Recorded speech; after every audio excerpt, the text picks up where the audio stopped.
Sebelumnya perkenalkan, nama saya Kensi Maeswaratama.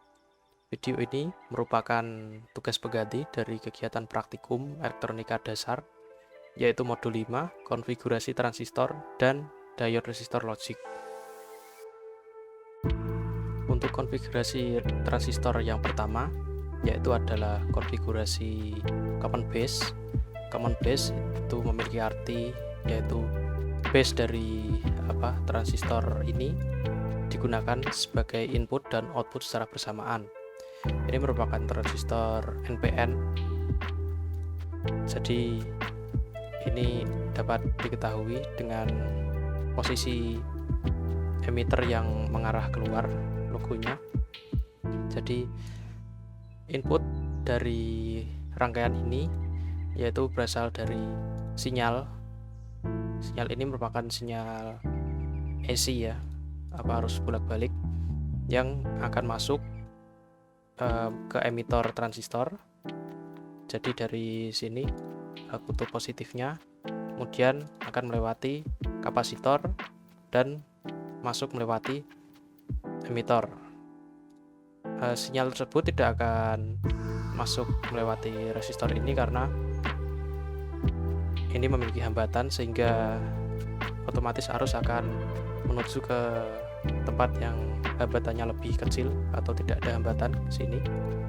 Kemudian nanti akan keluar menuju base transistor dan kolektor transistor.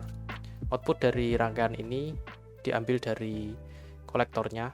Jadi sinyal yang sudah diamplifikasi akan keluar melalui kolektor ini, kemudian terus menuju kapasitor ini dengan nilai 25 mikrofarad. Kemudian untuk sumber tegangannya, sumber tegangan berasal dari sumber ini dengan nilai DC 9 volt. Arus akan melalui resistor 100 kilo ohm ini, karena sumbu positif ini pasti akan menuju ke kutub negatif, yaitu berada di sini dengan ground yang terkoneksikan juga ke kutub negatif dari sumber tegangan. Jadi tidak akan naik ke atas karena kolektor ini merupakan output dari transistor, output sinyal dari transistor. Nah, ini kapasitor di sini berfungsi untuk mengeblok arus DC. Jadi misal jika ada arus DC yang masuk ke sini, tidak akan keluar sebagai output dari rangkaian ini. Kemudian dari resistor 100 kilo ohm ini akan menurunkan arus, sehingga arus ini akan digunakan untuk mengaktifkan transistor di kaki base-nya, dan sisanya akan menuju ke resistor 10 kilo ohm ini dan kembali ke ground. Di sini juga terdapat kapasitor. Kapasitor ini fungsinya sama seperti yang di atas, yaitu menutup arus DC. Jadi arusnya akan menuju ke resistor langsung, tidak melewati kapasitor ini. Nah, untuk kembali lagi ke sinyalnya, dari sinyal ini juga akan masuk melalui kapasitor yang di sini. Ini ditujukan agar juga mengeblok arus DC. Jadi tidak ada arus DC yang masuk melalui emitter. Kemudian untuk output sinyal dari base akan kembali ke ground, tetapi tidak melewati resistor ini, yaitu melewati kapasitor, karena ini tidak memiliki hambatan. Dan hasil dari run konfigurasi common base ini adalah ini merupakan waveform dari osiloskop yang telah dipasang. Jadi osiloskop ini pada input A ini akan mendeteksi output dari rangkaian dari kapasitor ini, dan kemudian sumbu negatifnya juga akan menuju ke ground, dan yang B ini akan mendeteksi input dari function generator. Jadi yang kuning ini merupakan outputnya dan yang biru ini merupakan input. Konfigurasi common base ini digunakan untuk meningkatkan tegangan, tapi kenapa pada waveform ini outputnya malah kecil? Jadi untuk konfigurasi transistor common base itu dapat bekerja jika pada frekuensi yang tinggi. Nah, di sini untuk settingan run-nya frekuensinya ada 2 Hz dan amplitudenya 10 volt.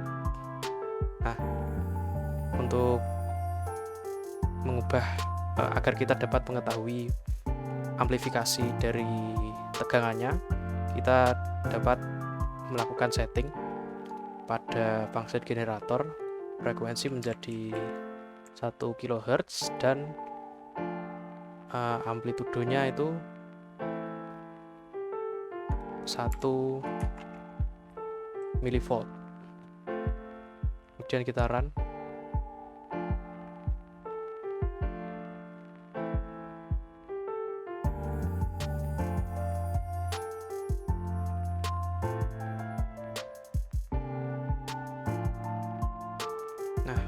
Ini belum kelihatan, jadi perlu kita zoom dulu.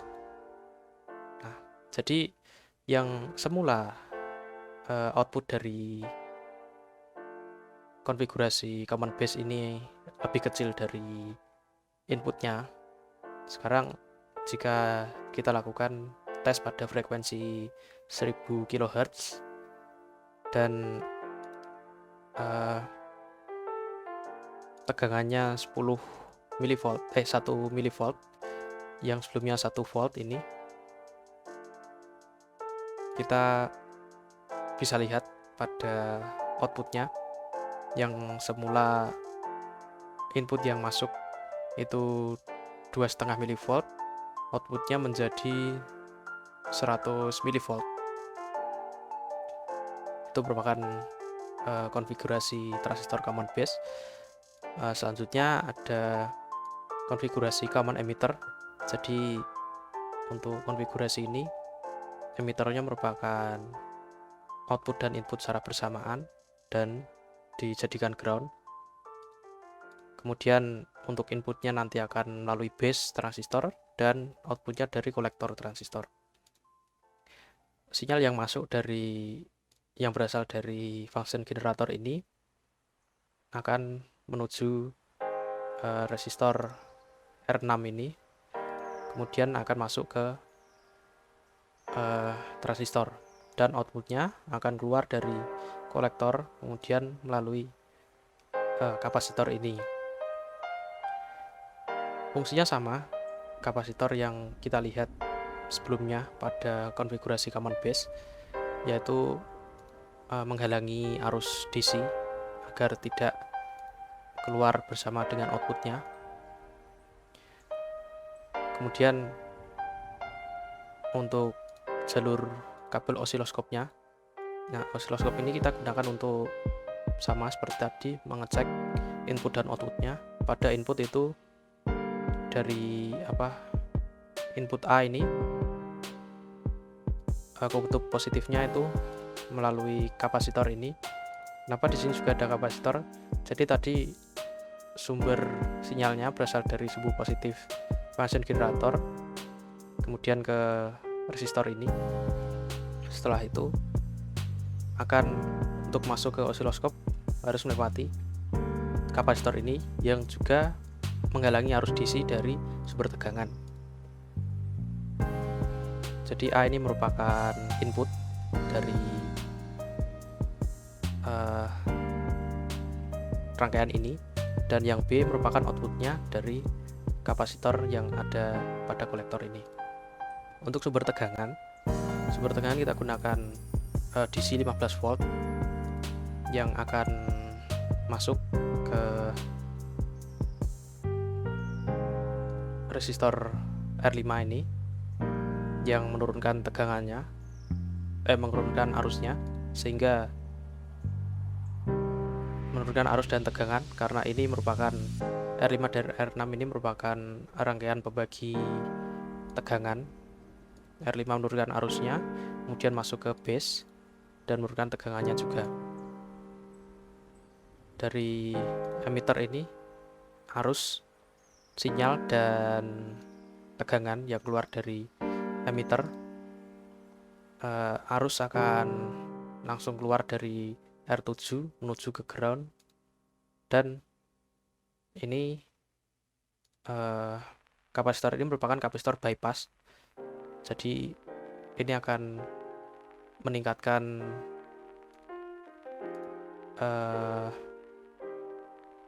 gain dari output dari transistor ini. Kemudian kita bisa lihat waveformnya. Nah, ini waveform ini merupakan waveform dengan function generator setting frekuensi 2 Hz dan amplitude 10 volt ya. Sama seperti di modul seperti ini. Nah, tapi bisa kita lihat sama seperti konfigurasi common base tadi, outputnya ini yang A dan inputnya yang A dan outputnya yang B. Tapi bisa kita lihat di sini output dari konfigurasi common emitter ini juga kecil. Namanya juga amplifier, harusnya kan ini nilainya dari output ini harusnya besar ya. Nah, di sini kita menggunakan setting frekuensi 2 Hz dan amplitude 10 volt. Kita turunkan dulu.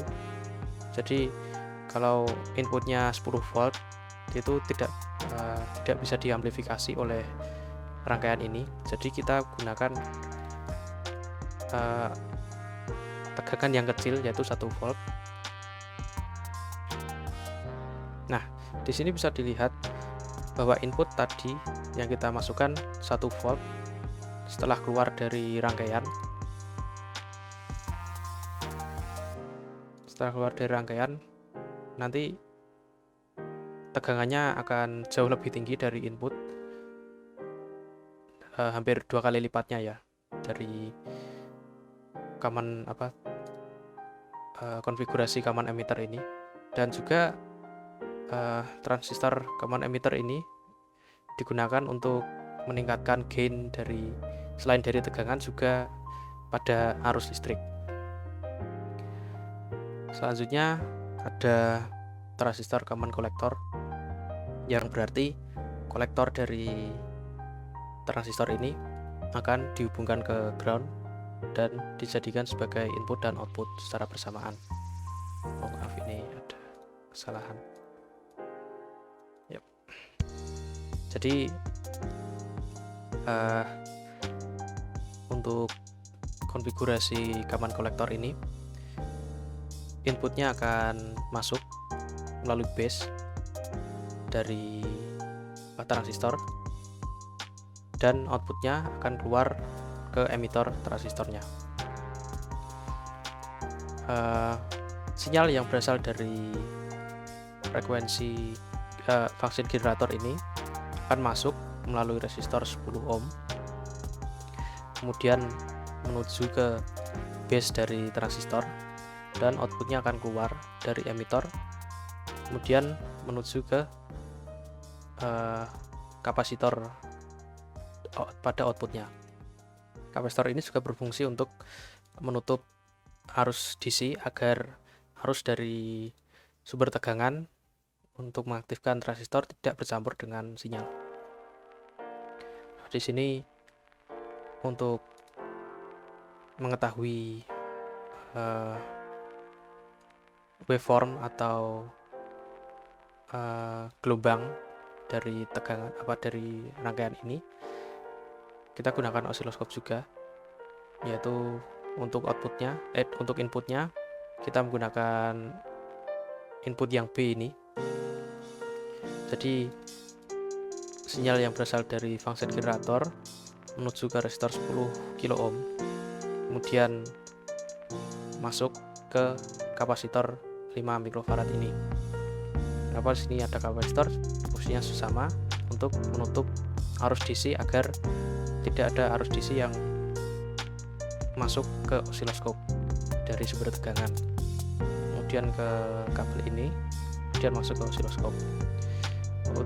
Untuk outputnya, sinyal output yang keluar dari emitor tadi akan melewati ini kapasitor dan masuk ke osiloskop juga. Nah, untuk waveform dari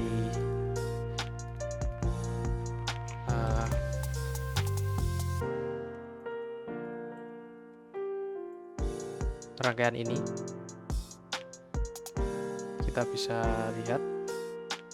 Nah, di sini sama seperti konfigurasi yang sebelumnya, sinyal input yaitu yang biru ini dari osiloskop input B itu adalah inputnya, dan yang kuning ini adalah yang A sebagai output. Kenapa di sini outputnya berukuran tegangannya malah lebih kecil daripada inputnya? Karena konfigurasi common collector amplifier ini tidak digunakan untuk amplifikasi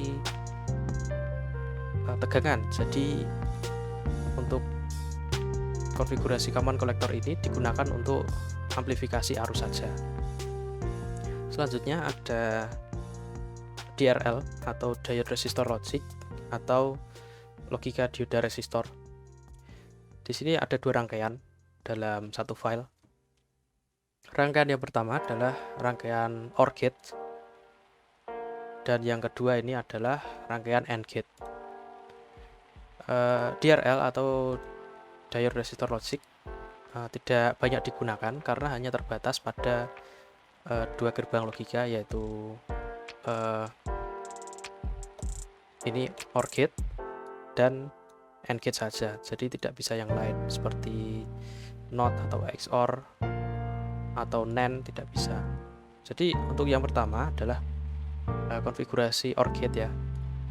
Di sini ada dua inputan. Di sini pada layar yang saya tampilkan ini, inputannya itu tertutup saklarnya, jadi arus dari sumber tegangan DC 9 volt ini akan masuk ke saklar, kemudian diteruskan ke dioda dan menyalakan lampu LED ini. Nah, sebelumnya jika ini diputus satu, LED akan tetap menyala karena masih ada kabel yang dapat menuju ke LED dan resistor. Kalau diputus semua, nah maka LED-nya akan mati. Kenapa LED-nya mati? Jadi di sini arus dari sumber tegangan ini, kalau tegangannya saklarnya dibuka, maka akan menuju ke ground. Jadi tidak akan kembali lagi ke kutub negatif dari sumber tegangan dan tidak diteruskan ke LED. Jika salah satu dari saklar ini dibuka, saklar ini ditutup, maka sumber tegangan ini tidak akan lari ke ground, karena di sini sumber tegangan itu akan menuju ke dioda dan menuju ke resistor ini, kemudian baru ke ground.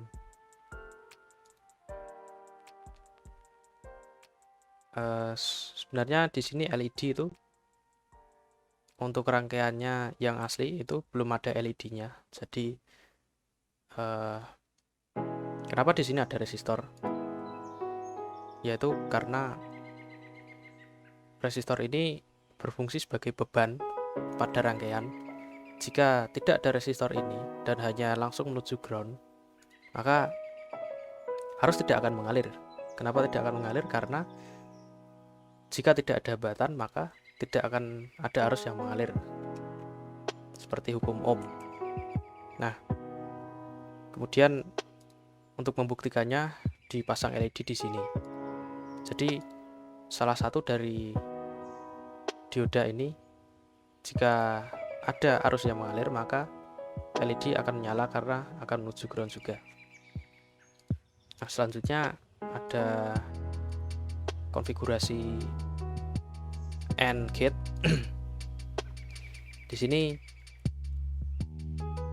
terdapat dua dioda juga, tetapi ini penempatannya yang terbalik ya, tidak seperti pada OR gate ini. Jadi tegangan dari sumber 9 volt ini akan melalui resistor sebagai beban, karena jika tidak ada resistor maka arus tidak akan mengalir. Setelah itu nah di sini LED-nya menyala, artinya kedua gerbang ini tertutup ya. Kalau salah satu dibuka, nah maka LED akan mati. Kenapa LED bisa mati? Karena arus yang mengalir dari resistor itu tidak akan menuju ke sebagian akan menuju ke LED, tetapi juga menuju ke ground. Nah, LED ini merupakan hambatan, jadi arus akan cenderung menuju ke tempat yang hambatannya rendah, jadi akan tetap masuk ke dioda dan menuju ke ground. Begitupun juga jika ini dibalik, tetap salah satu yang menyala, maka LED-nya tetap akan mati. Kalau semuanya kita putus saklarnya, nah jadi ini tegangannya akan kembali lagi ke kutub negatif dari sumber tegangan. Nah, jika ini dinyalakan semua, saklarnya ditutup semua, LED akan menyala. Kenapa harus tidak menuju ke dioda ini? Karena di sini dioda di sini ada sumber tegangan dengan kutub negatif yang di ground dan kutub positif yang mengarah ke dioda.